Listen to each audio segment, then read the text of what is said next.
Hi everyone, this is Prashant from academics for CSE. Friends, आज के इस video में मैं आप लोगों के साथ 66वीं बीपीएससी मुख्य परीक्षा के दृष्टिकोण से एक बहुत ही महत्वपूर्ण टॉपिक को डिस्कस कर रहा हूं। आज का जो हमारा टॉपिक है वह जीएस पेपर 1 के अंतर्गत करेंट अफेयर सेक्शन के लिए भी इम्पोर्टेंट है और जीएस पेपर 2 के अंतर्गत साइंस एंड टेक्नोलॉजी सेक्शन के लिए भी महत्वपूर्ण है। यानी कि आज का टॉपिक आपको करेंट अफेयर सेक्शन और साइंस एंड टेक्नोलॉजी यानी विज्ञान और प्रौद्योगिकी सेक्शन, इन दोनों में आपको आंसर राइटिंग में मददगार साबित हो सकती है। इसीलिए इस वीडियो को आप लोग अंत तक अवश्य देखें, क्योंकि करेंट अफेयर में अगर आप देखें तो सबसे ज़्यादा जो महत्वपूर्ण टॉपिक जो अभी इमर्ज होकर उभरा है वह टॉपिक जो है हमारा हेल्थ सेक्टर। कोरोना फेज के दौरान भारत की हेल्थ इंडस्ट्री, भारत का हेल्थ सेक्टर, भारत का फार्मास्यूटिकल उद्योग किस प्रकार से कार्य कर रहा था और आखिर उनकी गतिविधियां किस प्रकार से संचालित हो रही है, जिसके कारण भारत उन देशों की लिस्ट में शामिल हो गया है जिसने कोरोना वैक्सीन का स्वदेशी टीके का विकास किया है। तो इस दृष्टिकोण से देखें तो भारत का health sector science and technology के अंतर्गत इंपॉर्टेंट है और इसीलिए वैक्सीन कूटनीति या स्वास्थ्य कूटनीति, जिसे वैक्सीन मैत्री का भी नाम दिया गया है, यह इस वजह से महत्वपूर्ण है। सबसे पहले आप समझिए कि स्वास्थ्य कूटनीति का क्या मतलब होता है। देखिए, कूटनीति शब्द जो है वह उसका अंग्रेजी शब्द होता है डिप्लोमेसी। यह दो या अधिक देशों के साथ संबंधों को रणनीतिक तरीके से संबंधों को आयाम देने में महत्वपूर्ण भूमिका निभाता है। कूटनीतिक तरीके को आप किसी भी देश का विदेश नीति देखेंगे तो वहाँ पर उसकी कूटनीति के जरिए विदेश नीति को निर्धारित किया जाता है। तो इसके लिए भारत ने हेल्थ सेक्टर को चुना। हेल्थ सेक्टर के आधार पर विश्व के विभिन्न देशों के साथ अपने संबंध को सुदृढ़ करना चाहा और यही कारण है कि भारत ने जिस स्वदेशी टीके का निर्माण किया, जिस स्वदेशी टीके का विकास किया, उस स्वदेशी टीके को अफ्रीका के गरीब राष्ट्रों के साथ या फिर एशिया और अन्य लैटिन अमेरिका अन्य दूसरे देशों के साथ वैक्सीन को साझा किया। और यही भारत की जो रणनीति है, भारत की यही नीति वैक्सीन मैत्री के नाम से जानी जाती है। वैक्सीन मैत्री का मतलब हो गया वैक्सीन के आधार पर दूसरे देशों के साथ मित्रवत संबंध बनाना, वैक्सीन मैत्री है। चूंकि यह हेल्थ सेक्टर से संबंधित है और कहीं ना कहीं यह विदेश नीति को नया आयाम देने में भूमिका निभा रहा है, इसीलिए इसे वैक्सीन कूटनीति या हेल्थ कूटनीति, हेल्थ डिप्लोमेसी, स्वास्थ्य कूटनीति के नाम से भी जाना जाता है। तो आपके लिए करेंट अफेयर में भी पूछा जा सकता है और साइंस एंड टेक्नोलॉजी में भी। अब जिस प्रकार से आप प्रश्न पूछा जाएगा उसके अकॉर्डिंग आपको आंसर लिखना होगा, लेकिन संक्षेप में आज हम डिस्कस करेंगे कि भारत की वैक्सीन कूटनीति क्या है और वैक्सीन कूटनीति ने भारत के विदेश नीति को निर्धारित करने में या फिर अंतर्राष्ट्रीय स्तर पर भारत की भूमिका को निर्धारित करने में किस प्रकार से महत्वपूर्ण भूमिका का निर्वहन किया है। तो सबसे पहले हम देखेंगे कि what is vaccine diplomacy, vaccine कूटनीति क्या है। वैक्सीन कूटनीति वैश्विक स्वास्थ्य कूटनीति का एक हिस्सा है। जब कोई देश अपनी विदेश नीति का प्रयोग दूसरे देशों में फैली बीमारी से लड़ने के लिए वैक्सीन भेज कर करता है तो उसे वैक्सीन डिप्लोमेसी कहा जाता है। यानी कि वैक्सीन के आधार पर दूसरे राष्ट्रों के साथ बनाया गया मित्रवत संबंध वैक्सीन मैत्री या वैक्सीन कूटनीति के नाम से जाना जाता है।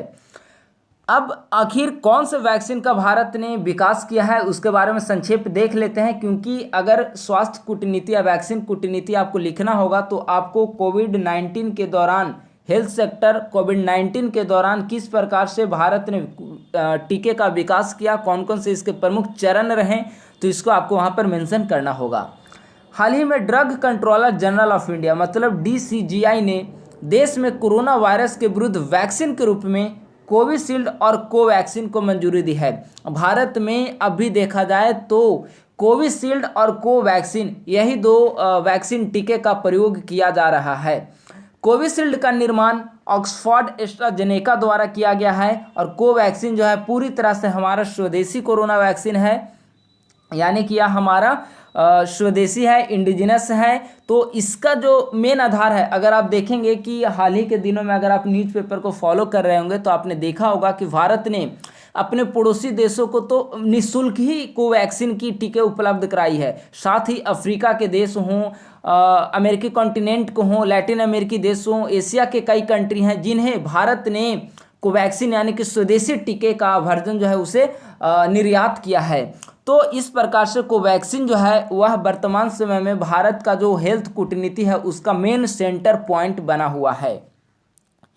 अब देखते हैं कि भारत की वैश्विक स्वास्थ्य कूटनीति के क्या आधार हैं। ठीक है, आखिर चूंकि भारत की जो हेल्थ सेक्टर है, भारत में फार्मास्यूटिकल उद्योग है, वह विश्व का सबसे बड़ा फार्मास्यूटिकल उद्योग माना जाता है। काफ़ी लंबे समय से भारत में आप देखेंगे जेनेरिक दवाओं का यूज हो या फिर कई स्तर पर आप देखेंगे कि भारत फार्मास्यूटिकल क्षेत्र में बड़े स्तर पर कार्य कर रहा है। और इसी का परिणाम है कि कोरोना फेज के दौरान भारत ने काफ़ी कम समय में, भारतीय वैज्ञानिक आप कहें, काफ़ी कम समय में इन्होंने स्वदेशी टीके का विकास कर लिया और उन देशों की लिस्ट में अमेरिका ब्रिटेन के साथ शामिल हो गया, रशिया के साथ, ब्रिटेन के साथ शामिल हो गया जिस देश ने अपने स्वदेशी टीके का विकास किया हो। तो भारत की जो स्वास्थ्य कूटनीति का आधार है वह भारत की फार्मास्यूटिकल उद्योग है। भारत में फार्मास्यूटिकल उद्योग अधिक विकसित और उन्नत है। स्वास्थ्य क्षेत्र में यहाँ की निजी एवं सार्वजनिक क्षेत्र की इकाइयाँ सीमित संसाधनों के बावजूद मानव जीवन की रक्षा के लिए कृत संकल्पित है। भारत विश्व में जेनेरिक दवाइयों का सबसे बड़ा उत्पादक देश है और कुल वैश्विक उत्पादन में देखा जाए तो 20% जो जेनेरिक दवाओं का उत्पादन है वह भारत में होता है। आप समझ सकते हैं कि 80% में वर्ल्ड के सारे कंट्रीज आएंगे और 20% अकेले भारत का स्थान है जेनेरिक दवाओं के उत्पादन में। तो आप समझ सकते हैं कि भारत का फार्मास्यूटिकल उद्योग कितना ज़्यादा विकसित और उन्नत है। निजी क्षेत्र में कार्यरत वैक्सीन उत्पादन करने वाली इकाइयों के माध्यम से भारत वैक्सीनों की कुल वैश्विक मांग का लगभग 62% जो है वह पूरा करता है। वैक्सीन उत्पादन की दृष्टि से सीरम इंस्टीट्यूट सबसे बड़ा वैक्सीन उत्पादक कंपनी है। यानी कि सीरम इंस्टीट्यूट, आप देखेंगे कि कोवैक्सीन का भी जो उत्पादन हुआ उसमें सीरम इंस्टीट्यूट की काफ़ी ज़्यादा महत्वपूर्ण भूमिका रही और इसी के सहयोग से यह संभव हो पाया है। तो हमने देखा वैक्सीन कूटनीति का क्या आधार है। अब देखते हैं कि वैक्सीन कूटनीति ने जो कोरोना वैक्सीन, भारत का जो इंडिजिनस वैक्सीन है, स्वदेशी टीके ने किस प्रकार से वैश्विक नीति को नया आयाम देने में, नए राष्ट्रों के साथ संबंधों को सुदृढ़ करने में, अमेरिका ब्रिटेन जैसे राष्ट्रों के साथ संबंधों को नया मूर्त रूप देने में किस प्रकार से इसने महत्वपूर्ण भूमिका निभाई है।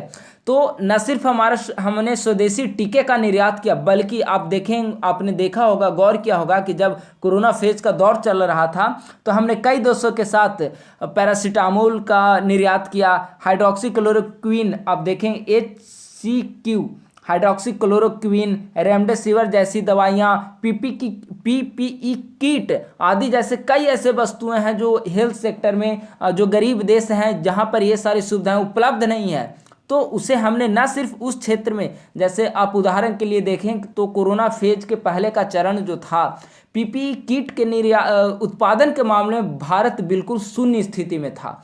लेकिन कोरोना फेज के दौरान भारत न सिर्फ आत्मनिर्भर बना बल्कि कुछ राष्ट्रों को इसने निर्यात भी किया है। तो आप देखेंगे कि कोरोना फेज के दौरान हमने अमेरिका जैसे कंट्री को हमने पैरासीटामोल का निर्यात किया, HCQ दवाएं हमने भेजी, रेमडेसिविर जैसी दवाइयाँ भेजी, हमने PPE किट का निर्यात किया। तो इस तरीके से भी हमने कोरोना फेज के दौरान भी मानवता के आधार पर, हमारा उद्देश्य उस समय व्यावसायिक हित नहीं था, हमारा इंटरेस्ट आर्थिक हितों की पूर्ति करना नहीं था, बल्कि हमारा उद्देश्य मानव सेवा करना था, मानव की कल्याण, वैश्विक समुदाय के हित को पूर्ति करना हमारा उस समय उद्देश्य था। तो इसलिए भारत ने कोरोना फेज के दौरान भी इन सारी दवाइयों का निर्यात विश्व के ज़रूरतमंद लोगों को जीवन प्रदान करने के लिए किया है।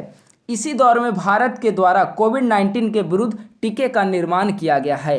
भारत द्वारा इस टीके का प्रयोग अपनी घरेलू ज़रूरतों को पूरा करने के साथ साथ विश्व के अन्य देशों को निर्यात करने के लिए भी किया जा रहा है। और भारत की जो यही कूटनीति की प्रक्रिया, यही कूटनीति की जो नीति है वह वैक्सीन मैत्री के नाम से जाना जा रहा है। ऐसा नहीं है कि भारत ने जिस स्वदेशी टीके का विकास किया है उस टीके का सिर्फ निर्यात किया जा रहा है, नहीं, बल्कि भारत उस टीके से अपनी घरेलू ज़रूरतों को भी पूरा कर रहा है और वैश्विक स्तर पर मानव कल्याण की दिशा में भी कदम उठा रहा है। आप आए दिन न्यूज़पेपर में पढ़ते होंगे कि भारत में करोड़ों लोग टीके लेने की स्थिति में हैं। अब कल का आपने न्यूज़ देखा होगा, भारत और स्टेट का हो या फिर सेंट्रल लेवल पे हो, ministers, prime minister, chief ministers, कई सारे मंत्रियों ने कोवैक्सीन जो बेसिकली स्वदेशी टीका है उसका यूज़ किया, स्वदेशी टीका लगाया, ताकि लोगों में इस टीके के प्रति आत्मविश्वास पैदा हो सके। और चूंकि अपने देश के अगर लोग उस टीके पर सवाल उठाएंगे तो वैश्विक स्तर पर इसका नकारात्मक प्रभाव पड़ सकता था। तो इस तरीके से आपने देखा होगा कि वैश्विक स्तर पर राष्ट्रों का विश्वास जितना हो, तो इस प्रकार से कोवैक्सीन जो टीका है वह इस दिशा में महत्वपूर्ण साबित हो रहा है। भारत की वैश्विक छवि और प्रतिष्ठा को वैक्सीन मैत्री के माध्यम से बढ़ावा मिल रहा है। अमेरिकी विदेश मंत्रालय के अनुसार वैश्विक समुदाय की मदद के लिए भारत अपना फार्मा क्षेत्र का उपयोग करने वाला विश्व का एक सच्चा मित्र है। तो इस प्रकार के अगर स्टेटमेंट आपको न्यूज़पेपर में मिले तो आपने सुना होगा कि ब्राज़ील में जब भारत ने टीके का निर्यात किया तो ब्राज़ील के राष्ट्रपति ने एक काफ़ी अच्छा ट्वीट उन्होंने किया था, और हनुमान की जो समुद्र पार करके उस समय रामायण के दौर का उन्होंने याद दिलाया था कि जिस प्रकार से हनुमान जी ने समुद्र को पार करके लंका पहुंचा था, उसी प्रकार से भारत की जो स्वदेशी टीका है वह ब्राज़ील की सीमा तक, ब्राज़ील में लोगों तक पहुंचा है। तो इस प्रकार के जो स्टेटमेंट है वह दोनों देशों के साथ बढ़ते आत्मविश्वास, दोनों देशों के साथ बढ़ते नए कूटनीतिक आयाम, दोनों देशों के साथ सुधरते वैश्विक आर्थिक परिप्रेक्ष्य में संबंध, तो इसे दर्शाता है। तो ऐसे स्टेटमेंट को एग्जाम में आप जब नोट डाउन करेंगे, एग्जाम में जब आप लिखेंगे, तो इसके आंसर की जो आपकी उत्कृष्टता है वह काफ़ी बढ़ जाएगी। फाइजर, अब देखते हैं दूसरे देशों से, जो दूसरे देशों की टीके हैं उससे अपनी तुलना करते हैं। फाइजर और मॉडर्ना द्वारा विकसित महंगी अमेरिकी वैक्सीनें निर्धन देशों की पहुंच से बाहर हैं। वहीं दूसरी ओर चाइना एवं रसिया में विनिर्मित वैक्सीन अपेक्षाकृत सस्ती है, लेकिन उनकी नीति क्या है? वाणिज्यवादी नीति है, और वैक्सीनों की विश्वसनीयता ने निर्धन देशों को वैक्सीन खरीदना कठिन बना दिया है। क्या स्थिति है? तो अमेरिका के द्वारा जो वैक्सीन का निर्माण किया गया वे वैक्सीन अपेक्षाकृत महंगी है।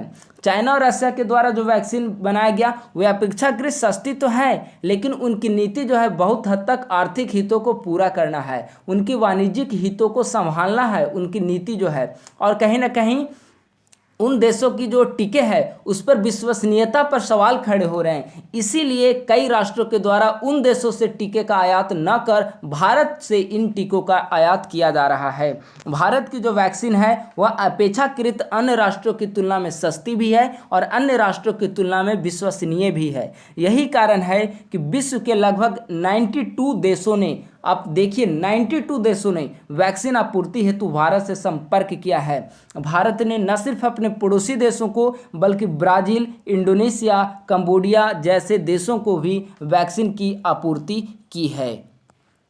वैश्विक स्तर पर देखा जाए तो कोविड-19 वैक्सीन की आपूर्ति के पहले चरण में वैक्सीन मैत्री पहल के अंतर्गत भारत ने अपने 5 पड़ोसी देशों सहित विश्व के 9 देशों को कोवैक्सीन की 60 लाख खुराकें भेज चुका है। भारत ने तो प्रारंभिक स्तर पर जो भारत के पड़ोसी राष्ट्र हैं, यहाँ भी देखिए आप वैक्सीन जो कूटनीति है इसमें भी भारत ने पड़ोसी प्रथम, जिसे अंग्रेजी में कहते हैं नेबरहुड फर्स्ट, तो पड़ोसी प्रथम की नीति भारत ने यहाँ भी अपनाया और पड़ोसी देशों को निःशुल्क तरीके से इसने निर्यात किया है। और अभी वर्तमान समय में जो है वह 60 लाख खुराक को तो विदेशों में भेज चुका है। 92 कंट्रीज से भारत को ऑर्डर मिल चुके हैं। अब देखिए कितने व्यापक स्तर पर भारत की वैक्सीन कूटनीति कामयाब हो रही है। वाणिज्यिक करारों के तहत अनेक देशों को कोविड-19 वैक्सीन भेजी जा रही है। भारत ने अपने टीकाकरण कार्यक्रम की शुरुआत में ही भूटान, मालदीव, नेपाल, बांग्लादेश को कोविशील्ड की 3.2 मिलियन खुराकें निःशुल्क भेंट की है। भारत में कोविशील्ड एवं कोवैक्सीन के अलावा लगभग 30 अन्य वैक्सीन विकास व ट्रायल के विभिन्न चरणों में हैं। चूँकि अभी कई सारे वैक्सीन का ट्रायल चल रहा है, उनका पूरी तरह से उन्होंने जो चरण होता है वैक्सीन निर्माण का उसे पूरा नहीं किया है, इसीलिए वे अभी प्रयोग में नहीं हैं। लेकिन भारत में कोविशील्ड और कोवैक्सीन ऐसे 2 टीके हैं जो प्रयोग में हैं अभी। भारत ने वैक्सीनों के क्लिनिकल ट्रायल के सुदृढ़ीकरण हेतु pact partnership for accelerating clinical trials की शुरुआत की है। अब ये क्या होता है, इसका मतलब होता है कि चूंकि भारत के द्वारा कई देशों को टीके का निर्यात किया जा रहा है, तो यह जरूरी है कि वहाँ के जो हेल्थ सेक्टर में कार्य कर रहे स्वास्थ्य कर्मी हैं या विशेषज्ञ हैं, उनको इसके लिए प्रशिक्षित किया जाए कि किस प्रकार से टीके का संरक्षण करना है, टीके को अस्पताल से या फिर जहां रखा जा रहा है वहां से जहां लोगों को टीके दिए जाएंगे वहां तक किस प्रकार से सुरक्षित पहुंचाया जाए, उसका किस प्रकार से सुरक्षित प्रयोग किया जाए और उसका निगेटिव इम्पैक्ट ना हो, इसके लिए मरीजों को कौन कौन से आवश्यक निर्देश दिए जाएं, स्वास्थ्य कर्मियों को कौन कौन से कार्य इसके लिए किए जाएं। तो ऐसे कई सारे गतिविधियां हैं जिसे संचालित करने के लिए आवश्यक है कि उन राष्ट्रों को जहां पर यह भेजा जा रहा है वहां के स्वास्थ्य कर्मी हों, वहां के स्वास्थ्य विशेषज्ञ हों, उनको प्रशिक्षित किया जा रहा है। और भारत इस योजना के तहत, भारत ने अपने पैक्ट योजना के तहत, PACT पैक्ट योजना के तहत पड़ोसी देशों में आप देखेंगे कि अफगानिस्तान में लगभग 700 स्वास्थ्य कर्मियों को इसके लिए भारत ने प्रशिक्षित कर चुका है और कई कंट्री में भारत के द्वारा यह प्रशिक्षण कार्यक्रम चलाया जा रहा है। तो आप इस प्रकार से देखेंगे कि भारत की जो वैक्सीन कूटनीति है, भारत की जो वैक्सीन मैत्री है, वह इस दृष्टिकोण से काफ़ी ज़्यादा कारगर साबित हो रही है। अब प्रश्न उठता है, हमने वैक्सीन कूटनीति के आधार को डिस्कस किया, वैक्सीन कूटनीति किस प्रकार से कारगर हो रही है, विदेशी राष्ट्रों के साथ संबंधों को नया आयाम देने में किस प्रकार से यह नीति मददगार साबित हो रही है, इसे देखा। अब देखते हैं कि आखिर इस कूटनीति का महत्व क्या है, भारत क्यों वैक्सीन मैत्री पर इतना फोकस कर रहा है, भारत के लिए वैक्सीन कूटनीति किस प्रकार से अपने संबंधों को नया आयाम देने में मददगार साबित हो सकता है। तो पहला इसका जो महत्व है वह है हमारा सामरिक महत्व है। भारत और चाइना वर्तमान समय में एशिया में दो मजबूत उभरते आर्थिक शक्ति भी है और दोनों के बीच हमेशा कन्फ्लिक्ट बना रहता है, दोनों के मध्य आगे बढ़ने की प्रतिस्पर्धा मची हुई है। ऐसी स्थिति में आवश्यक है कि भारत इस दृष्टि से चाइना से आगे निकले और इस दृष्टि से भारत चाइना से आगे निकल चुका है, क्योंकि हमने ऊपर डिस्कस किया कि जो चाइना की जो पॉलिसी है वह बहुत हद तक वणिकवादी नीति को पूरा करना है, आर्थिक हित पर आधारित है, और भारत की जो पॉलिसी है, भारत की जो कूटनीति है वह मानवीय संबंधों को मानवीय आधार पर आधारित है। तो इस दृष्टि से हमारा सामरिक महत्व भी है। चीन की तुलना में रणनीतिक बढ़त बनाना, यहाँ पर एक एग्जाम्पल के जरिए मैं आपको समझाना चाहूँगा। चीन जो है वर्तमान समय में भारत को न सिर्फ वैश्विक स्तर पर बल्कि पड़ोसी देशों के माध्यम से भी भारत को घेरना चाह रहा है। श्रीलंका के साथ वह अपने संबंध को सुदृढ़ कर रहा है, नेपाल में साम्यवादी सरकार का गठन, बांग्लादेश के साथ अपने संबंधों को सुदृढ़ करना और फिर पाकिस्तान के साथ अपनी रणनीतिक साझेदारी बढ़ाना, ऐसे कई सारे कदम के जरिए चाइना जो है वह भारत को चारों तरफ से घेरने की कोशिश कर रहा है, हिंद महासागर में द्वीपों का विकास कर रहा है, अपनी नेविगेशन प्रणाली का विकास कर रहा है। लेकिन इस दृष्टि में भारत के लिए आवश्यक है कि वह चाइना से यहाँ पर प्रतिसंतुलित करने के लिए वैक्सीन कूटनीति का यूज करे। इसका एक एग्जाम्पल मैं देता हूँ। आपने न्यूज़पेपर में पढ़ा होगा तो आपने देखा होगा कि बांग्लादेश ने चाइना के साथ टीके के लिए करार किया था। ठीक है, चाइना की जो स्वदेशी टीका चाइना ने विकसित किया है उस टीके के लिए बांग्लादेश ने करार किया था, लेकिन चाइना ने उस समझौते के तहत बांग्लादेश को क्लिनिकल ट्रायल की 1/3 खर्च बांग्लादेश को स्वयं वहन करने के लिए बताया। यानी कि इसका मतलब चाइना का जो वैक्सीन निर्यात का जो मुख्य आधार बांग्लादेश को था वह था आर्थिक इंटरेस्ट, आर्थिक हितों की पूर्ति। बांग्लादेश से वह कुल क्लिनिकल ट्रायल का 1/3 खर्च वह आपूर्ति करना चाहता था।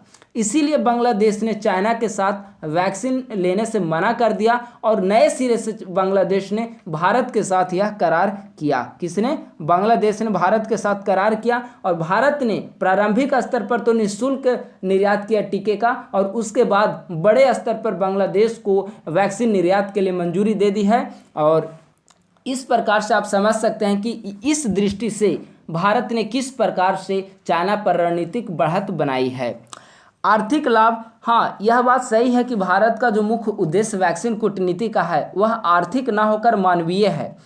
भारत विश्व में शांति व्यवस्था को बनाए रखना चाहता है, विश्व में शांति स्थापित करने की दृष्टि से, मानव कल्याण की दृष्टि से, चूँकि हमारी जो अब प्रारंभिक समय से अगर आप देखेंगे कि अशोक से लेकर गांधी से लेकर बुद्धा, सबका जो दर्शन रहा है वह विश्व शांति रहा है, मानव कल्याण रहा है। तो भारत की जो वैक्सीन कूटनीति का आधार मानव कल्याण है। लेकिन कहीं ना कहीं अगर भारत टीके का निर्यात करेगा तो कहीं ना कहीं भारत को आर्थिक लाभ भी प्राप्त होंगे, और आर्थिक हित, अगर भारत को आर्थिक लाभ प्राप्त होंगे तो इन आर्थिक लाभ का प्रयोग भारत अपने देश के नागरिकों के लिए जन कल्याणकारी योजनाओं में खर्च कर सकता है। तो कहीं ना कहीं आर्थिक पक्ष भी इसके हैं, लेकिन मानवीय पक्ष आर्थिक पक्ष की तुलना में अधिक है। भारत का मुख्य उद्देश्य मानव कल्याण और विश्व शांति बनाए रखना है।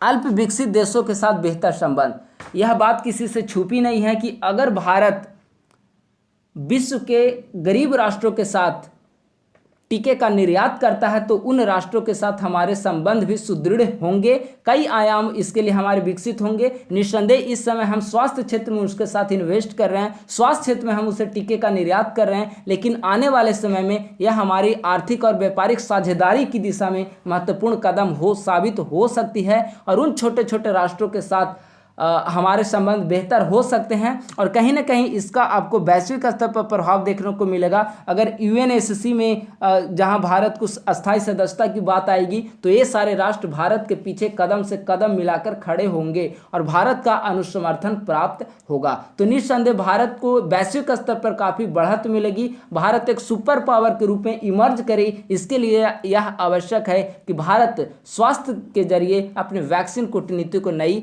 धार प्रदान करे। तो ऊपर हमने डिस्कस कर लिया चाइना और अगर भारत की तुलना करनी होगी तो निस्संदेह चाइना की वैक्सीन कूटनीति का मुख्य उद्देश्य वाणिज्यिक है, भू राजनीतिक महत्वाकांक्षा को पूरा करना है। चाइना जो है वह अपनी टीके का विकास करके दूसरे राष्ट्रों को अपने जो कुछ उसके रूल्स हैं, कुछ रेगुलेशंस उसे फॉलो कराना चाहता है, अपने नियमों पर दूसरे राष्ट्रों को वह निर्यात करना चाहता है टीका। लेकिन भारत क्या है, भारत का जो वैक्सीन कूटनीति का मूल आधार है वह हमारा मानवाधिकार का संरक्षण है और मानवीय हितों की पूर्ति है। जन कल्याण और वैश्विक समुदाय का कल्याण हमारा वैक्सीन कूटनीति का मुख्य आधार है।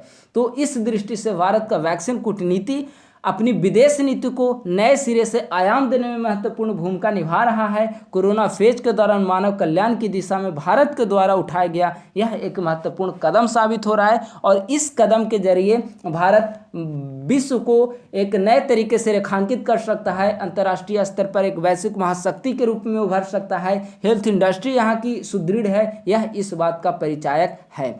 तो इस तरह से आज का जो हमारा वैक्सीन डिप्लोमेसी का जो लेक्चर है, आज का वैक्सीन डिप्लोमेसी का डिस्कशन समाप्त होता है। मुझे उम्मीद है कि यह जो वैक्सीन डिप्लोमेसी जो चैप्टर है आपके लिए काफ़ी ज़्यादा एग्जाम में महत्वपूर्ण साबित होगी, चाहे वह करंट अफेयर का सेक्शन आए या फिर आपको साइंस एंड टेक में पूछा जाए या पॉलिटिकल साइंस ऑप्शनल के अंतर्गत विदेश नीति को नए आयाम देने में किन कारकों की महत्वपूर्ण भूमिका है, तो उनमें आप हेल्थ डिप्लोमेसी को डिस्कस कर सकते हैं। वर्तमान समय में health diplomacy and space diplomacy, ये दो ऐसे डिप्लोमेसी के क्षेत्र आप कह सकते हैं जिसका आधार पर भारतीय विदेश नीति एक नई रूप में भारतीय विदेश नीति को देखा जा सकता है या गढ़ा जा सकता है। तो इस प्रकार से आज का लेक्चर समाप्त हुआ है। मुझे उम्मीद है कि आपको यह वीडियो पसंद आएगी। धन्यवाद, थैंक यू सो मच।